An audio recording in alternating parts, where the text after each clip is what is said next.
보호자분 나가서 바로 동의서 쓰시고 부탁할게요.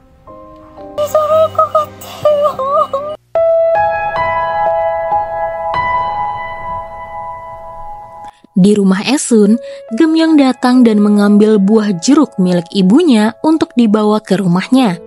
Dari sana, Esun sadar ada masalah yang menimpa putrinya. Terlebih, Gemyong tidak mau ibu dan ayahnya mengunjungi rumahnya. Setelah dipaksa untuk memberitahukan apa yang terjadi, rupanya Gemyong dan Jungsop kini pindah ke apartemen kecil. Karena Gemyong sudah berhenti bekerja, ia ingin memulai usaha baru, makanya mereka berdua harus lebih hemat. Belum selesai dengan masalah Gemyong, Eunmyeong pulang bekerja dengan jari yang diperban. Esun semakin kesal karena Eunmyeong sama sekali tidak pernah mendengarkan kata-katanya. Esun pernah berkata untuk selalu memakai sarung tangan karena bekerja di tempat yang dingin bisa terkena radang dingin. Esun menyuruh semua anak-anaknya itu keluar saja dari rumahnya jika tidak bisa menuruti apa kata orang tua. Lalu Gemyong, Esun bertanya apa Gemyong tidak mau memiliki anak. Menurut Esun, Gemyong masih muda. Lebih baik segera memiliki anak agar masa tua ia punya teman. Tapi alasan Gemyong memilih child free karena biaya membesarkan anak sangat besar. Ia tidak mau anaknya hidup dalam kemiskinan. Lebih baik ibunya mengurusi anak-anak dari Eunmyeong saja dibanding dirinya. Setidaknya anak Eunmyeong mempunyai kakek kaya yang bisa membelikan apa saja. Masalah hari itu membuat Gwansik memutuskan untuk melakukan sesuatu yang nekat. Ia menjual ladang kubis mereka dan kemudian membeli sebuah ruko di antah berantah yang kata makelar akan segera dibangun hotel dan juga golop agar mereka bisa memulai usaha yang baru. Esun lega dan senang meski ladang kubisnya kini telah tiada. Mereka bisa memulai usaha bersama keluarga. Saat ia dan ibu mertuanya mulai membersihkan barang-barang, ibu mertuanya yang juga bangga kepada anaknya lantas meminta maaf kepada Esun atas perlakuannya dahulu dan ia pernah menampar Esun. Benar, Esun tidak melupakan kejadian itu. Tapi baginya, ibu mertuanya sudah menebusnya. Di saat ia kehilangan Dongmyeong, ibu mertuanya selalu datang ke rumah dan menjaganya. Lalu ibu Gwansik berucap jika ia akan memberikan emas yang pernah Gwansik curi saat mereka berdua minggat. Menurutnya emas itu sedari awal memang untuk Gwansik dan juga Esun. Sementara itu Yongran memutuskan untuk berpisah dari Sanggil. Akhirnya ia memutuskan satu hal di dalam hidupnya. Sanggil mencoba mengambil hati Yongran kembali dengan mengajaknya bermain sepeda bersama. Yongran tidak menolak. Mereka berkeliling sebentar sebelum akhirnya Sanggil dicegat oleh wanita yang pernah menjadi selingkuhannya. Tapi di sana Yongran seolah tidak peduli. Keputusannya untuk berpisah dengan Sanggil semakin bulat. Mereka berdua lalu datang ke pengadilan. Sanggil tidak habis pikir, jika memang Yongran tidak menyukainya, seharusnya dari dulu mereka bercerai. Kenapa baru sekarang? Alasan Yongran karena hatinya sudah mati. Jika ia menyukai Sanggil, mungkin ia sudah gila dengan perselingkuhan yang dilakukan oleh Sanggil. Keputusan Yongran dipicu saat Hyunsuk putri mereka memohon kepada Sanggil untuk membebaskan Eunmyeong. Melihat putrinya dihancurkan seperti itu, perasaan Yongran benar-benar hancur. Ia pun memohon kepada suaminya untuk membiarkan dirinya pergi dan menjalani hari tuanya tanpa beban lagi. Setelah kepergian Yongran, rumah Sanggil benar-benar berantakan. Anak-anaknya bahkan tidak ada yang mau tinggal bersamanya. Mereka hanya mampir untuk memberikan makanan lalu beranjak pergi. Sanggil benar-benar hidup bagaikan kotoran, seperti kata Esun dulu. Sementara itu, rupanya Gwansik ditipu oleh makelar. Tempat ini, ruko yang ia beli, hanyalah perbukitan dan tidak ada rencana akan dibangun hotel atau golop.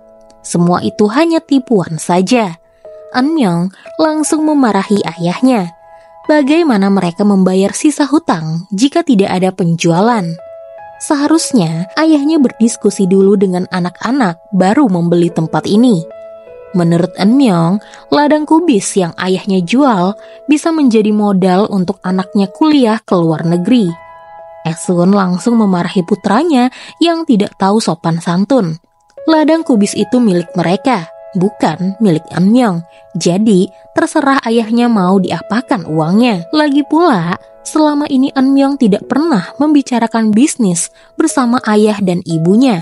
Bisa-bisanya, Eun-myung malah menceramahi ayahnya. Pada saat itu, tiba-tiba Geum-myung datang dan membayar sisa hutang ayah dan ibunya.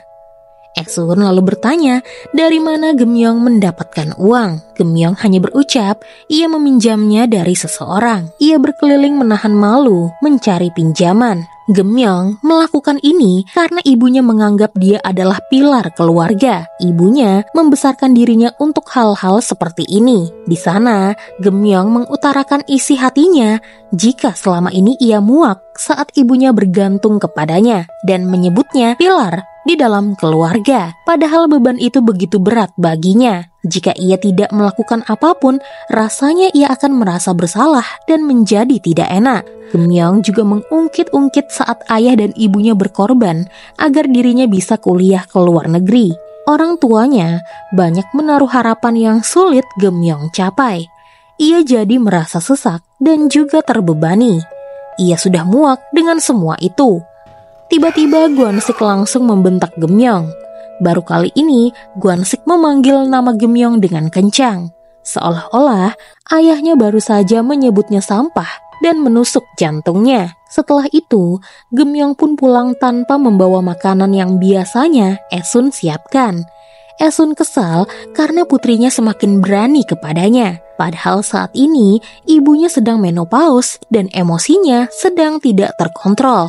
Gwansik lalu berucap, mungkin saat ini di suatu tempat, Geum-myung sedang menangis karena merasa bersalah. Ia tahu bagaimana putrinya. Lalu, Esun dikejutkan dengan sebuah pesan yang tertempel di pintu kulkas, di mana Geum-myung berkata ia minta maaf karena ia sedang hamil, jadi emosinya tadi tidak terkontrol.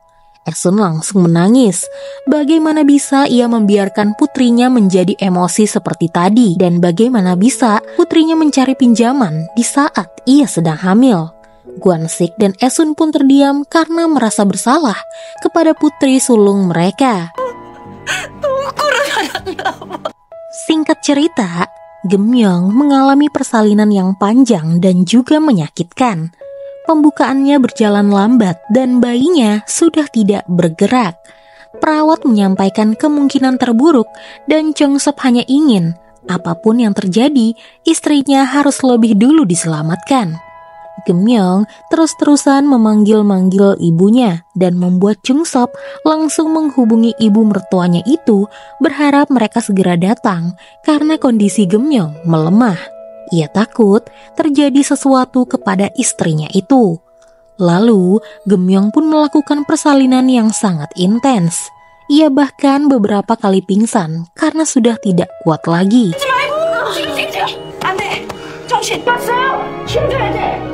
Beruntung, Geum-myung dan bayinya bisa selamat. Singkatnya, Geum-myung pun dibawa ke kamarnya. Saat hendak makan bubur, ia pun langsung menangis. Jong-sop pikir istrinya itu sedang kesakitan. Rupanya, Geum-myung teringat dengan ibunya yang pernah melahirkannya di umur 18 tahun. Ia tidak bisa membayangkan bagaimana ibunya melahirkan di rumah saja, di mana pada saat itu belum ada rumah sakit dan obat epidural. Lalu, tidak lama kemudian, Esun dan Gwansik pun datang. Ia langsung memeluk putrinya dan memberinya makan. Sementara Gwansik memberikan kenyamanan untuk putri sulungnya. Jong-sop lalu berkata jika bayi mereka baik-baik saja. Tapi Gwansik tidak peduli karena yang ia pedulikan sekarang adalah putrinya. Kondisi cucunya itu urusan belakangan. 아무렴 자네딸이 먼저겠어. Setelah itu, Gwansik dan Esun lalu memikirkan bagaimana bisnis restoran mereka tetap berjalan di tempat seperti ini. jauh dari pemukiman. Gwansik dan putranya Eunmyeong lalu membuat ide mereka akan membuat restoran cumi-cumi pertama di Jeju yang bisa diantar kemanapun. Gwansik dan Eunmyeong lalu menyebar brosur tentang restoran mereka. Sementara Esun mencari pemasok cumi-cumi berkualitas yang ia percaya dan tentu dengan harga yang terjangkau. Lalu, Geumyeong membangun perusahaannya sendiri. Nama perusahaannya terinspirasi dari nama ibunya. Ia yakin industri yang ia geluti akan berjalan sukses. Sementara itu, restoran Esun dan Gwansik semakin banyak peminat. Bahkan baru-baru ini ada aktor Lee Byung-hun yang sedang syuting di kawasan tersebut dan mampir ke restoran cumi-cumi Esun dan Gwansik. Ia juga memberikan tanda tangannya. Hal tersebutlah yang membuat banyak orang datang ke tempat ini. Lalu kemudian terdengar kabar jika Cholyong akhirnya tertangkap. Menurut Sanggil, si bodoh yang membuat menantunya kemarin di penjara itu tertangkap saat akan menjual barang pegadaian. Akhirnya, Eunmyeong bisa mengembalikan uang kapal milik ayahnya. Tidak hanya itu, tiba-tiba restoran mereka kedatangan artis terkenal. Ia syuting mukbang di dalam restoran Esun dan memberikan ulasan yang bagus. Ternyata artis tersebut adalah wanita yang pernah Gwansik selamatkan saat ia tenggelam. Lalu kemudian mendapatkan penghargaan dari Gubernur Jeju. Kedatangan wanita itu karena ia ingin berterima kasih kepada Gwansik. Padahal sebenarnya wanita yang kini menjadi artis itu sama sekali tidak menyukai cumi-cumi. 여자마씨 괜히 부부싸움 하는 거 아닌 거 몰라. 내가 연예인 구한 거잖아. Suatu hari, anak Sanggil mengadakan pernikahan. Sanggil lalu bertemu lagi dengan Yongran. Di sana, Yongran menyuruh Sanggil untuk makan dahulu sebelum pulang. Ketimbang makan di rumah hanya ramen saja yang malah membuat perut Sanggil semakin buncit. Di sana, Hyunsuk menyuruh ibunya untuk mencoba berbaik hati dengan ayahnya. Hyunsuk sadar meski ayahnya kasar kepada mereka, sebenarnya ayahnya peduli. Hyunsuk berucap, sebenarnya ayahnya tahu dulu ibunya ikut kelas berdansa, tapi ayahnya lebih memilih untuk diam. Lalu masalah Eunmyeong, bukan karena ayahnya tidak mau membantu, tapi jika ia membayar tebusan itu, artinya Eunmyeong benar-benar melakukan penipuan. Cara ayahnya adalah, ia malah memberi uang kepada salah satu polisi agar bekerja lebih giat dan mencari keberadaan Cholyong sampai ketemu. Jika dipikir-pikir, ayahnya bertindak seenaknya dan juga kasar kepada mereka karena ayahnya pengecut. Mungkin karena ayahnya takut mereka semua akan pergi meninggalkannya seorang diri. Gwansik yang pergi bersama Sanggil lalu menyuruhnya untuk sering-sering datang ke restoran, ketimbang tidak melakukan apapun di rumah. Hitung-hitung membantu sesama besan. Dan ya, meski mulut Sanggil menolak, tapi hatinya tetap ikut kata Gwansik. Sanggil sering berada di restoran besannya untuk membantu mereka.